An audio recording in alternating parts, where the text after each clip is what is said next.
My job at the food pantry was to pass out 1 dozen eggs to every person that came to my station. Other people passed out other things: chicken, cheese, vegetables. A woman came to my station. She looked like somebody's grandmother. She was old, frail, short.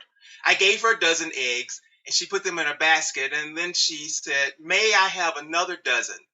I said, "I'm sorry, I can't give that to you because the rules say that we can only give 1 dozen to each person."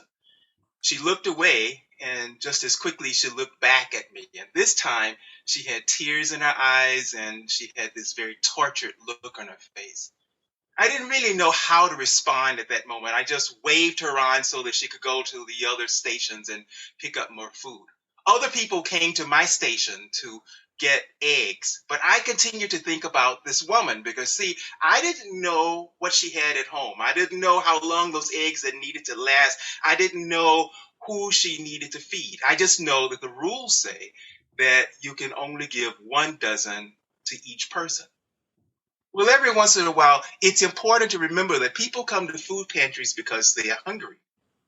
And it is important once in a while just to say, fuck the rules.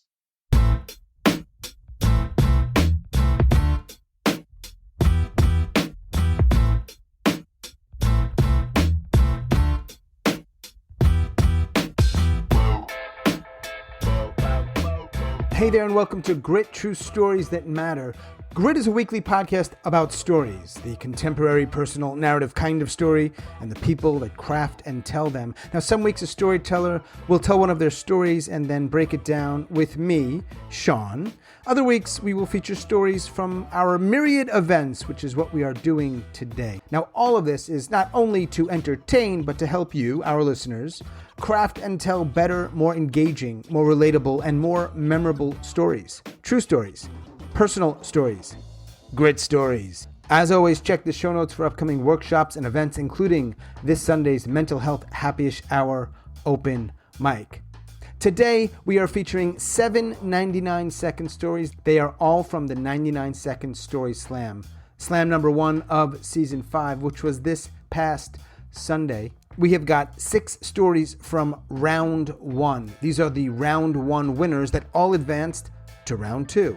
Steph Rogers, Richard Munchkin, Torrey Shine, Emily Pitts, Ronna Levy, and our champion, Harold Cox. Now, you have already heard Harold's round 1 story that advanced him to the second round. You will hear all the other round 1 winners, and then finally Harold's winning story. I hope you enjoy these stories. I hope you can take something from these stories and apply them to your own, whether they are 99-second stories or longer ones. Keep crafting, keep telling. We are here for you, so please join us for the 99-second story slam or any of our events.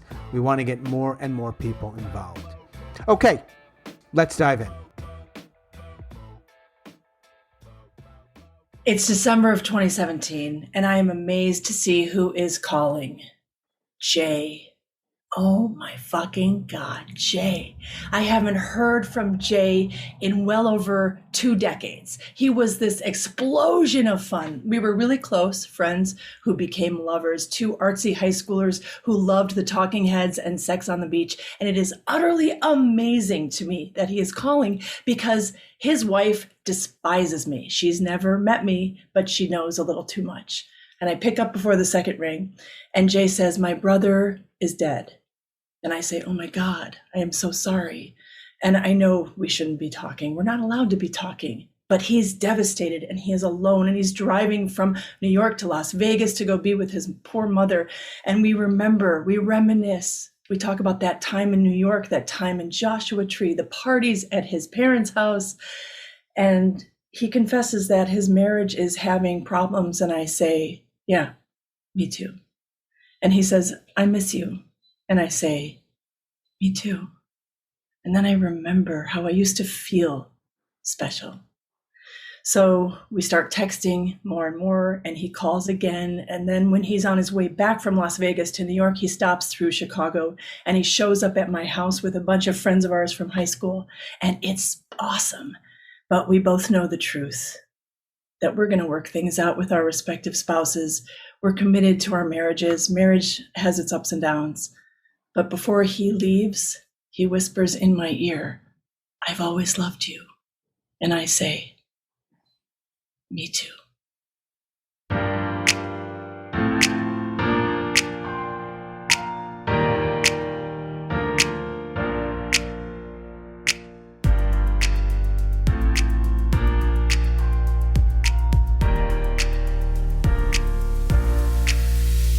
Standing on the edge of a soccer field, and my son is 8 years old, and the kids are playing, and some of them are watching birds and picking their nose. I notice a father down the field, and he is yelling at the referee, and he's arguing about some rule that I don't even understand. And I'm thinking, like, calm down. They're 8 years old. My God. But the next year, my son decides he likes basketball better. So now I'm in a gymnasium, and the kids are running around, and they can't play at all, but they're having a great time trying to shoot the ball. And again, there's a dad, and he's yelling at the ref, and the ref turns around and says, "If you don't stop, I'm going to have you ejected from the game." And I'm laughing, and I'm thinking, imagine getting ejected from a basketball game full of 9-year-olds. But now he keeps going, and they eject this guy, and he cannot come to any more basketball games. And now my son gets recruited for a club team, and now it's more serious. And these kids can play. And my son is tall for his age, so he's the center. And every time he gets the ball, they grab him by the arm, and I'm yelling at the ref like they're fouling him. They're not calling any fouls. And I said, they're fouling him. And the ref looks at me and rolls his eyes. And my son comes out of the game and looks at me and goes, "Dad." And I realized, oh shit, I've become exactly the father I despise.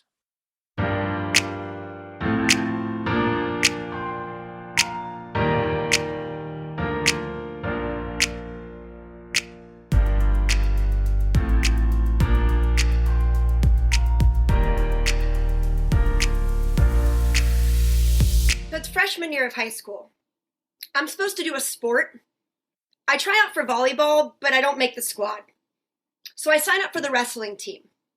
Massachusetts has co-ed high school wrestling. And my high school's wrestling team is definitely co-ed, because there's 26 guys, and there's me. And not only do I make the team, I qualify for varsity right away. And it's not because I'm good. I am by far the worst person on the entire team. And there's people bigger than me, and there's people smaller than me, but just by chance, I'm the only person on the team in my particular weight class, right in the middle at 145 pounds. 1996. And so my coach either has to send me out or forfeit that match. Varsity. We're at our first varsity meet, and they call my weight class, and the other school sends out their team captain. I have been wrestling for 2 weeks. This guy was the state champ in his weight class last season. I'm chubby. And for every pound I have of boob, he's got pounds of bicep. He is stacked. His name is Kovalchik. It's like a total David and Goliath kind of moment, except instead of a slingshot, I've got all of my hair tucked into this bright blue Speedo swim cap. I step into the ring. 9 seconds later, I am on my back.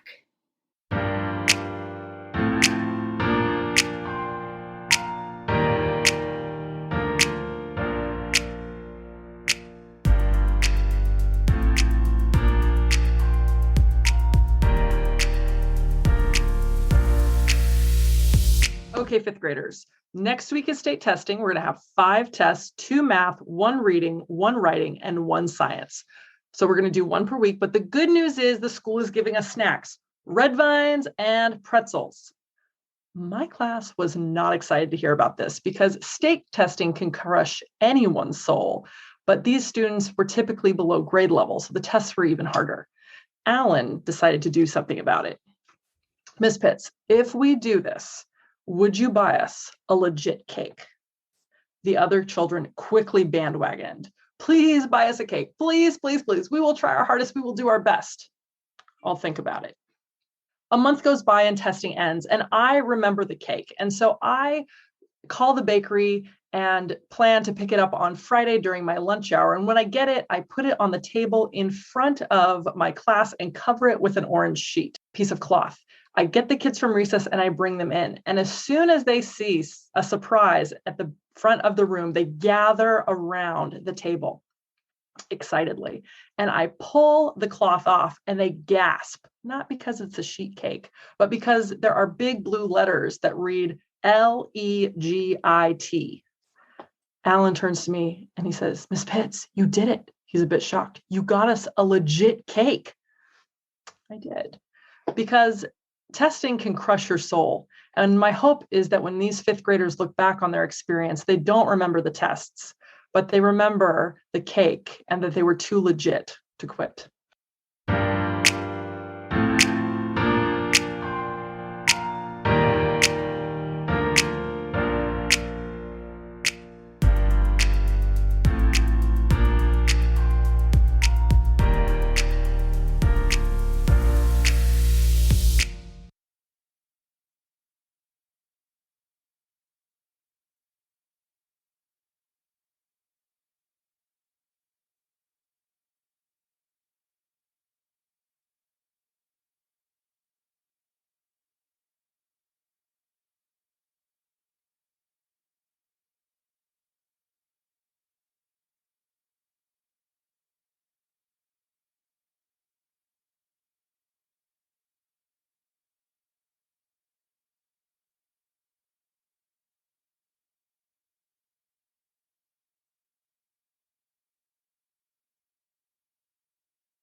As always, thanks so much for listening and all of your support. Special thanks to our storytellers, Harold Cox, Steph Rogers, Richard Munchkin, Torrey Shine, Emily Pitts, and Ronna Levy. Thank you all for telling your stories at the 99 Second Story Slam and letting me use them here on the Grit Podcast.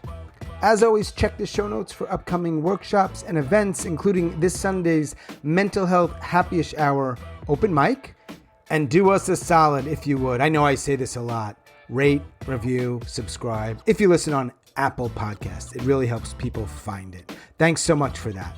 That is all for episode number 48. Boom.